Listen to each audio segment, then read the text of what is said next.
السلام علیکم جی زمان عائشہ Khurshid advocate high court ما اور لیگل ایڈوائزر په تور باندې کار کوم د حوالور ارګنایزیشن سره نن چې زموږ د میټینګونو بیسیکلی دا موږ یو نیټ ورک جوړ کړی دی د زنانو وکیلانو او دې کې موږ چې کوم دینو سلور کوم زموږ ډسټریکټ دی نو هغې نه دا موږ زنانه وکیلانو چې کوم دینو منتخب کړي دي د دوی چې کوم کار دی نو هغه چې کوم دینو دا چې کومې زنانه وي هغې ته چې کوم دا لیګل ایډ یعنې قانوني امداد پکار وي او هغې چې کوم دی نو هغې دومره وس نه کېږي چې هغې فیس افورډ کړي نو دغه شانتې کې دا نیټ ورک چې کوم دی نو هغې ته او کوم چې زموږ نرخیزیان دي هغې ته هم دوی چې کوم دی نو فری لیګل ایډ هغې ورته پرووایډ کوي دا نیټ ورک بیسک مقصد هم دا دی.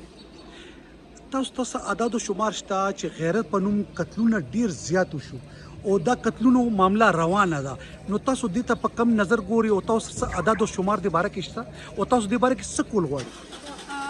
خبره خو دا ده چې لکه څومره هم چې موږ خبره وکړو نو ډفرنټ لکه جنډر بیس وایلنس چې ورته موږ ویلی شي نو هغه زموږ معاشره کې زیات دی او خاص توګه باندې چې کوم دی نو خیبر پښتونخوا که موږ واخلو نو هلته کې چې کوم دی نو دا ریشو ډېره زیاته ده ریشو تعداد خو به زه ایګزیکټلي دومره زیات دی چې زما په خیال هغه خو به دا ټایم ایګزیکټ ما سره نه وي خو دا دی چې موږ په دې باندې کار کوو چې زموږ چې کوم زنانه دي هغې چې کوم دی خپل حقونه نه خبر شي او کوم حق چې هغې ته شریعت ورکړی دی او زموږ چې کوم آئین دی زموږ دستور پاکستان دی هغې ورته ورکړی دی نو هغه حقونه چې دي موږ هغې باندې خبره کوو هغې باندې هغې انشور شي او هغې ته امپلیمنټیشن باندې موږ کار کوو چې کوم حق هغوی ته ملاو دی چې هغې ته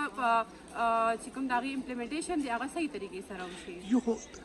کچرو ته ډسټریکټ کورټس ته زنانه راځي تحصیل کورټس ته زنانه راځي دې ته مشکلات دي دې ته پس د دارالامان ته لاړ شي جیلونو ته لاړ شي هلته څه حالات دي؟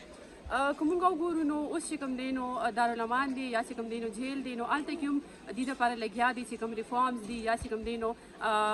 ورته ملاویږي خو لکه حالات هغه شانتې کې بهتر ورته موږ نه شو ویلی خو دې باندې اوس هم لکه دا خوشاین خبره ده چې دې باندې میډیا باندې خبره کېږي او یا چې کوم جیل کې کومې زنانه دي یا چې کوم دی دارالامان کې کومې زنانه دي نو هغوی دپاره چې کوم دی نو لګیا دي د هغوی دپاره کار روان دی حالات چې کوم دی نو که موږ مخکې خبرې وکړو نو مخکې په طور باندې اوس چې کوم دی نو ډېره گزاره پکې راغلې ده او ډېر خوشحالي دي. السلام علیکم میرا نام خورشید بانو ہے دا حوالور آرگنائزیشن کو میں پریزنٹ کر رہی ہوں. ہم نے یہاں پہ 4 ڈسٹرکٹ میں پشاور جرسدہ مردان اور نوشہرہ میں ایک نیٹ ورک بنایا ہوا ہے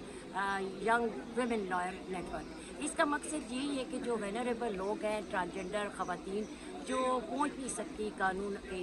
قانون حاصل کرنے کے لیے بہت مہنگا قانون پڑتا ہے ان کو اپنے کیسز کے لیے تو فری یہ ایک نیٹ ورک ہے جو لوگوں کی مدد کرے گا. آج کی میٹنگ بھی اس سلسلے میں تھی کہ جتنے انہوں نے کیس لیے ہوئے ہیں خواتین کے ٹرانسجنڈر کے وہ کہاں تک پہنچے تو میرا خیال ہے اس طرح لوگوں کو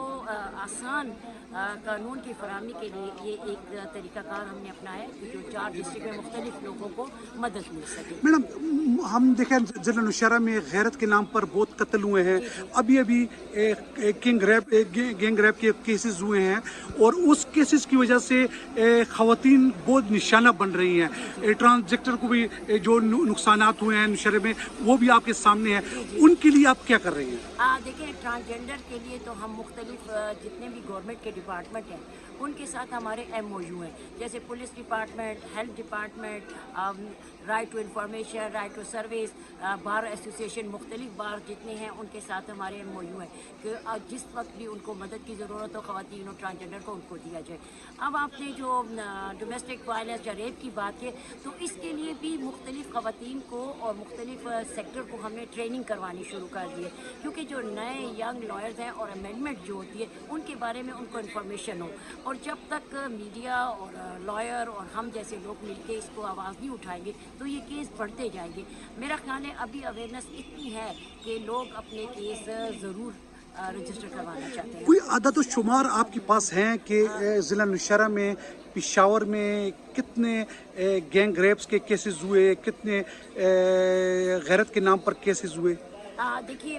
رجسٹرڈ کیسز کے تو اگر میں کہوں تو میں انفیکٹ پورا فگر نہیں بتا سکتی لیکن میرا خیال ہے میں مختلف اخبار اور مختلف جو اداروں میں ان کے رجسٹرڈ ہوتے ہیں وہ 70% سے اوپر ہیں اور ان میں زیادہ جو ریپ کیس ہیں وہ چائلڈ سیکشول ابیوز کے کیس ہیں کیونکہ نوشہرہ کے کیسز تو میں کئی عرصے سے لے رہی ہوں جو کاکا صاحب کے بچی کا کیس تھا اور اس کے مختلف اور کیسز تھے تو بچوں کے ساتھ جو